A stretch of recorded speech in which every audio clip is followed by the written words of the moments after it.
peut constater que ce sont des professionnels d'origine étrangère ou issus des quartiers populaires.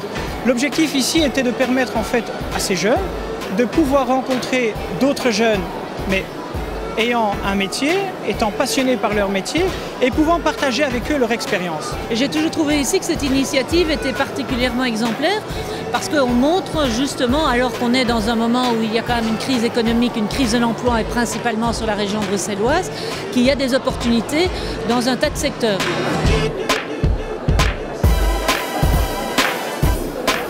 Je suis venue ici pour voir un peu qu'est-ce que je pourrais faire plus tard dans ma vie. On se renseigne un peu sur tous les métiers. Pour chercher un travail, pour savoir comment je vais m'orienter dans la vie. Moi j'avais plusieurs métiers en tête dans le social. Je savais déjà quel métier je voulais faire.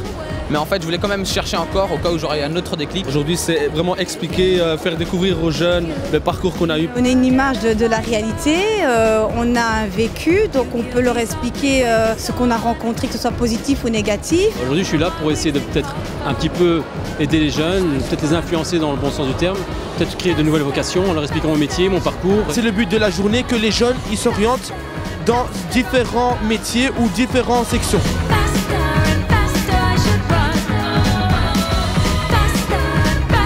On a des jeunes qui arrivent déjà avec une idée toute faite, qui finalement repartent avec une autre idée. On a des jeunes qui arrivent, qui tâtent un peu le terrain, posent des questions professionnelles. La première question, c'est combien vous gagnez? En quelle école supérieure je pourrais aller? Ils m'ont donné quelques écoles. Si on ne travaille pas bien en cours, qu'est-ce qui se passera plus tard, si ça influencera le travail et tout. En soi, s'il faut beaucoup étudier ou pas. Aussi les années d'études et le salaire. Le temps de formation. Les études qu'il y a après, supérieures ou pas. Bon ben tiens, est-ce qu'il y a des débouchés ou pas? Et aussi l'argent, bien sûr. C'était presque un interrogatoire de police, quoi. Et ici, l'objectif est de leur permettre de trouver des personnes qui leur ressemblent et qui ont réussi. Et ça leur permet réellement de se projeter et de se fixer des objectifs à court, moyen et long terme, chose qu'ils n'ont pas forcément. Donc ils ont plus les clichés des voilà, vous venez de tel quartier, il faut suivre telles études, ou vous n'avez pas le droit de pouvoir accéder à des études supérieures ou universitaires. Donc ça peut nous aider nous aussi à nous montrer que nous-mêmes on peut réussir. Et le fait de formuler, bah tiens, pourquoi pas moi, c'est déjà un cheminement qui est déjà hyper positif.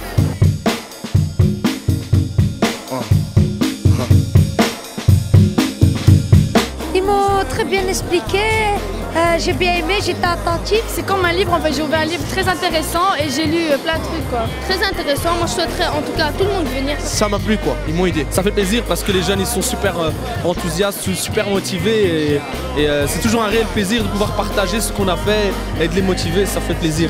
C'est un peu aussi un message d'espoir, très loin des messages parfois un petit peu pessimistes et catastrophistes sur les jeunes et sur notre société en général. Franchement, je suis motivée pour réussir.